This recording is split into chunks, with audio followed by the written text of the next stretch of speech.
Last time in Danuvia. Now, this building behind me will get a total overhaul today. Sometimes you have to take down a house to build it anew, but do not worry.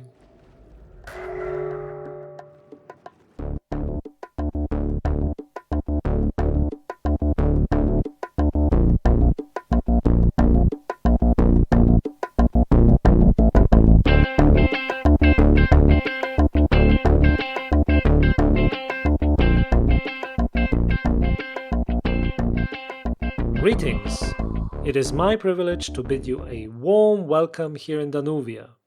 Now today I thought that I'll show you around a bit in order to see where the main base, Danuvia City, is progress-wise. So in short, a base tour and some minor tasks that need doing are on today's agenda. Our tour begins close to Carol's Landing. There is a land route now that is connected by a simple pathway. Parts of this pathway will be moved or even removed when the city starts expanding, but for now I think this will do just fine. Unfortunately, I cannot show you the whole path and not bore you to death, so I will skip forward a bit. Now, being closer to the city, let me tell you what has been done so far. There are a few changes visible, like an overhauled building or two. Also, there is a new structure standing in the city. Many changes have been done on a technical level. The first phase of my item sorter system is almost complete. Also, with the start of 1.16 I reset the nether. We are now in 1.17.1 by the time of this recording, and I was able to include the newly added blocks into my buildings, as you will see later. Also, in channel-related news, I'm planning to upload building tutorials of the structures seen in this Let's Play. Off camera, I'm working on a redstone contraption that may or may not work. If successful, I will upload this too. So keep your eyes open, subscribe to stay up to date with the newest video releases.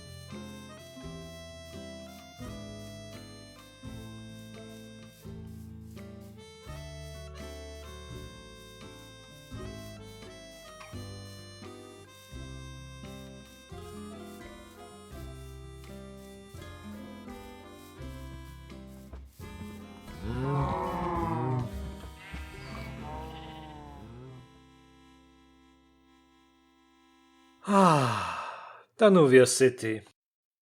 So much done and yet so little to show for. You really eat up my soul. In any case, we are now here, and as promised, I'm going to show you now the city. First up is the wood and stone storage. This is an automated system with an extra feature of calling extra items from the deep storage if needed. Here also is an import chest which is connected to the larger distribution system. This structure here hasn't got a name yet, but I was thinking something along the lines of wood and stuff. I'm not sure though, it might be a bit generic. Now, the next building is a familiar one.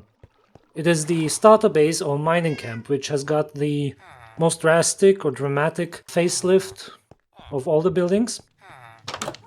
If you go upstairs, you see there is much more interior decoration, new carpet. Also, if you go into the bedroom, it's a bit more spacey, candles are in here. Also, the beds have changed colors as well as the curtains. And if you go outside again, you can see there is a sort of a kitchen and some storage. Yeah, and bookshelves. Also, here is a clock, very important for measuring time. If you go down now, here is the forbidden room. Also, a little workshop with anvil and other workstations. If you go down now, you will see there have been done some changes too. Here is, for example, a simple redstone clock spitting out items into the item sorting system. And if we go outside now, to the left there is an iron farm, which is going to be overhauled as well. Here inside is a bulk storage, pardon me, a deep storage, and it hasn't been finished yet. It will go all the way down to the last or bottom floor. Here's also part of the input. Above this hopper was an input chest, and this here is the item transportation channel. It goes all the way around. As you can see here, it's quite huge actually. And going back, I will show you also what's part of the item sorting system. And it's here outside this walkway. Underneath is also a water channel, as you can see here. Yeah, this is a unceremonious welcome to my testing mode. The reason we are here now is to show you the details of the building raised in the last episode. While the exterior in my survival world has been completed, the interior hasn't been completely finished yet. However, I want to show you how this works. In essence, it is a villager breeder inspired by Logical Geek Boy, and there are then additionally apartments built around it. Also, the second entrance leads to a branch office of the postal services. The interiors of this structure are fairly compact, which is, I must admit, quite a bit out of my comfort zone when constructing. However, I try to achieve a cozy, comfortable atmosphere with the interiors. And another goal I set myself is to incorporate essentials and amenities into my builds. Interesting to maybe point out is that the roof houses most of the technical stuff which is required to run a villager breeder. I'm curious though if there might be any unexpected issues which may need fixing.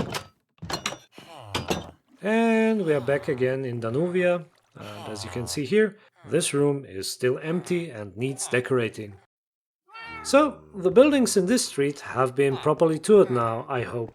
If we turn the corner now, you will recognize a familiar building if you have been following this series.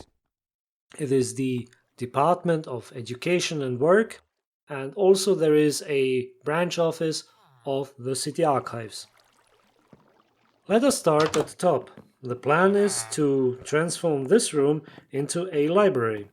It shall house all the in-game created texts and maps, which is no small task to say the least. Further down is the job assignment station, and here you can decide if the villager gets a profession or if you send them back to Dr. Carroll to be reinfected. And then, one level lower is Dr. Carroll and also the healing stations.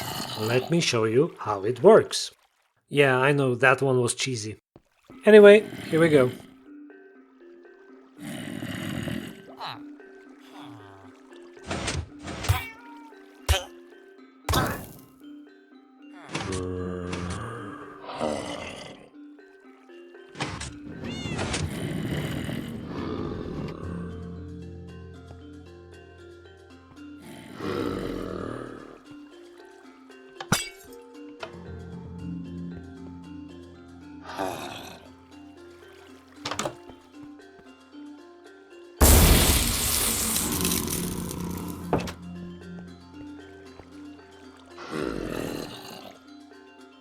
A few minutes later.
Continuing on, we are now in front of a librarian trading hall.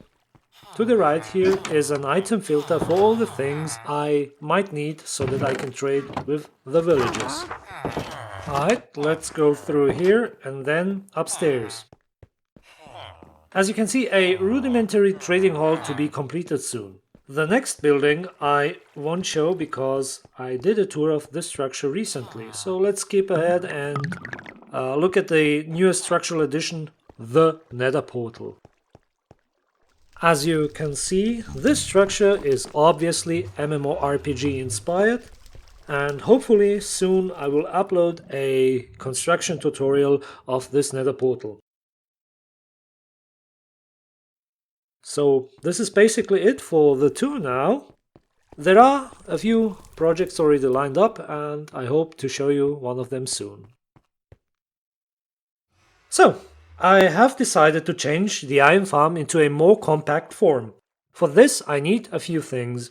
First, I have to capture 3 zombies. Also, I will have to store my villagers safely and if need be replenish their numbers.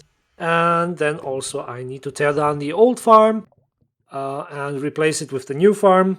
Is it more efficient? Probably not, but 3 of the 4 modules didn't work anyway, so they have to go.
So, here we are now. The old iron farm is gone and I do miss it a bit. However, the new iron farm will be constructed next episode and the foundations have been laid today, so keep an eye open for that. Now, with the work complete, I want to check my mailbox finally to see if I got some messages. Well, like the iron farm, the message from my neighbor has to wait until next episode. That is it for me today, and I hope you enjoyed it. If so, like, comment, subscribe, and I hope to see you next time. Bye!